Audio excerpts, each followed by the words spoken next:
In this video, we will solve one of the longest unsolved problems in the history of mathematics. Problem that is so simple that everyone can understand, yet so difficult that for more than 2000 years no one could solve. Squaring the circle problem. This is the geometric problem, but its solution demands tools from other area of mathematics, namely abstract algebra. That's why we will first look at the fields extension and algebraic numbers, and then using that theory we will find the connection between geometric properties of the problem and abstract algebra, and using this connection we will solve the squaring the circle problem. The problem originates from ancient Greece, from around 500 BC. The first known person who tried to solve it was Greek philosopher Anaxagoras. So the problem is it possible, and how, with a straight edge and a compass, to construct a circle with the same area as a given square? Okay, so what does it mean to construct something with a straight edge and a compass? Well, we have two options. First, if we have 2 points A and B, we can draw a line through these 2 points, like this. And if we have 3 points C, D and S, we can draw a circle with the center in S with radius C and D, like this. To better understand these rules, let's look at an example. Suppose we are given the line segment AB. The goal is, using only straight edge and compass, to divide it on 2 equal parts. So how can we do that? First, let's put a distance greater than half of the line segment into our compass. Then, draw 2 circles, one in A and one with the same radius in B. That way we got 2 points, this one and this one. Now, using straight edge, let's draw a line through these 2 points. The intersection is the point that divides segment AB. Alright, so now we get a basic idea what does it mean to use straight edge and a compass. But warning, we can only use straight edge. We cannot actually measure a distance. So, how can we solve that problem? Well, we are given a square. Suppose that the length of the side of the square is equal to 1. So that would mean that the area of the square is also equal to 1. So we have to construct a circle with area equal to 1. So for that, we would need the radius of the circle to have length equal to 1 divided by square root of p. So the real question is, given a line segment of length 1, can we construct another line segment of length 1 divided by square root of p? In order to answer these questions, we have to understand what is a field. No, not that field. At least for us, field will be a subset of complex numbers that is closed under addition, subtraction, multiplication, and division. For example, the set of rational numbers is a field. Why is that? Well, that is simple. If we choose 2 arbitrary rational numbers, if we add them, we get a rational number. If we divide it, we get a rational number. If we multiply them, we get a rational number. And if we subtract them, we also get a rational number. That's why Q is a field. Another simple example would be a set of real numbers. Okay, so now we understand what are fields. The next thing we have to understand is what are field extensions. Suppose we have 2 fields, E and F. And suppose that F is a subset of field E. In that case, we say that E is a field extension of F. Let's look at an example of field extension. We have 2 fields, Q and R. Since Q is a subset of R, that means that the set of real numbers is field extension of the field of rational numbers Q.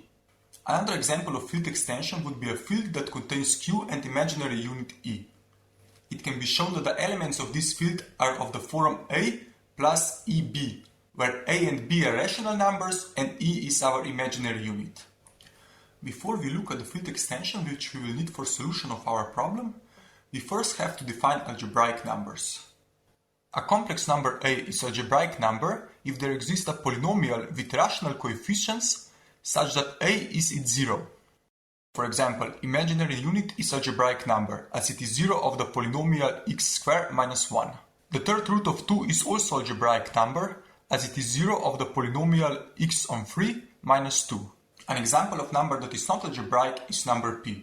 Unfortunately, the proof is very difficult and we will not go into that in this video. It is not difficult to see the set of all algebraic numbers form a field. As rational numbers are algebraic numbers, this field is field extension of our rational numbers, and not just any field extension. This is the field extension we will need to solve our squaring the circle problem. Alright, so before we dive in solution of our problem, just one more thing. By definition, algebraic numbers are zeros of polynomials with rational coefficients. But even more is true. A complex number A is algebraic if it is zero of a polynomial with coefficients in algebraic numbers, not just rationals. This is easy to see with a little bit of extra theory. The problem remained unsolved for more than 2000 years. It was not until 1761 that Swiss mathematician Johann Heinrich Lambert finally managed to solve it. That is why it is considered one of the longest unsolved problems in the history of mathematics. We already know that the squaring the circle problem is equivalent to the following problem. Given a line segment of length 1, can we construct another line segment of length 1 divided by square root of p? So how can we solve that? Well, first let's put everything into coordinate system. That means that we are given 2 points, point 0, 0 and point 0, 1. And the question is, can we construct another point with coordinates 1 divided by square root of p, 0? So, how can we construct a new point from the old ones? Well, there are 3 ways. Number 1. The new point can be an intersection of 2 lines constructed from the old ones. Number 2. A new point can be an intersection of a line and a circle constructed from the old points. And number 3. A new point can be intersection of 2 circles constructed from the old ones. Let's look at an example. Suppose we start with a set T0 which only contains points 0, 0 and 0, 1. Then, for example, in way number 3, we can add another point as intersection of 2 circles. That way we get a new set T1. Then we can repeat the process. So, for example, as the intersection of circle and a line, we can add another point and get the set T2. We can repeat that and get the set T3. And then, for example, we can add another point as intersection of 2 lines. And that way we get the set T4. And we can repeat that and repeat and repeat, and that's how we can construct new points from the old ones. The main ingredient for answering the squaring the circle problem will be the next theorem. For every natural number n, both coordinates of all the points in Tn are algebraic numbers. So what does that mean? We start with the set T0, which only contains 0, 0 and 0, 1. And then we add another point and another point and another point and construct another point and so on and so on. Both coordinates of all these points will be algebraic numbers. So how can we prove that? Well, we will use an induction. For n equal to 0, the situation is simple, because T0 only contains points 0, 0 and 0, 1, and both 0 and 1 are algebraic numbers. Next step. Choose any natural number n and suppose that both coordinates of all the points in Tn-1 are algebraic numbers. The point an can be constructed in 3 ways, as intersection of either lines or circles. Before we consider each construction separately, let's first look what are the equations of those lines and circles in coordinate system. Suppose we have a line through 2 points, both coordinates are algebraic numbers. As algebraic numbers form a field, it is easy to see that coefficients of the line k and n are also both algebraic numbers. Now consider the circle with the center at the point whose coordinates are algebraic numbers, with the radius equal to distance between 2 points whose coordinates are also algebraic numbers. Since algebraic numbers form a field, it is easy to see that all coefficients of the circle, namely a, b and r square, are also algebraic numbers. So we have seen that coefficients of lines or circles constructed using straight edge and compass from algebraic numbers have coefficients in algebraic numbers. So as we said, we can construct the point an in 3 ways. Case number 1. An is intersection of 2 lines constructed from points whose coefficients are in algebraic numbers. As algebraic numbers form a field, it is easy to see that coordinates of intersection of those 2 lines are also algebraic numbers. Let's look at the case number 2. We know that the coordinates of intersection are solutions to the system of equation. How can we solve it? Well, it's simple. We take the first equation and insert it into the second one. Then we can construct polynomials p and q whose zeros are precisely the coordinates of intersection. But because the coefficients of the line and the circle are algebraic numbers, and because algebraic numbers form a field, the coefficients of polynomial p and q are also algebraic numbers. That means that its solutions, xan and an, are also algebraic numbers. We are left with case number 3. We have to calculate an intersection of two circles both given with a quadratic equation. If we subtract those equations, we get a linear equation, which is precisely a linear equation of the line passing through both intersections of our circles. Since algebraic numbers form a field, it is easy to see that coefficients of that equation are algebraic numbers. So we have to calculate an intersection of a line equation and a circle equation with coefficients in algebraic numbers. But this is just the case number 2. So, by that case, we know that both coordinates of our point an are algebraic numbers.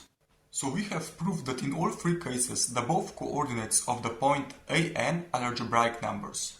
That means that both coordinates of all the points of the set Tn are also algebraic numbers. This completes the proof. We are now only one step away from answering the squaring the circle problem.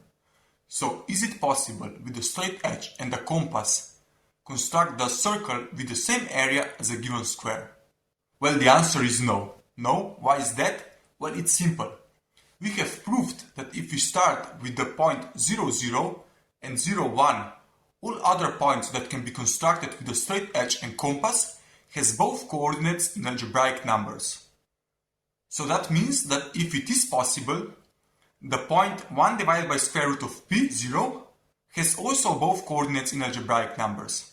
But this is not true, as the number 1 divided by square root of p is not algebraic. But why is that? Well, that's also simple.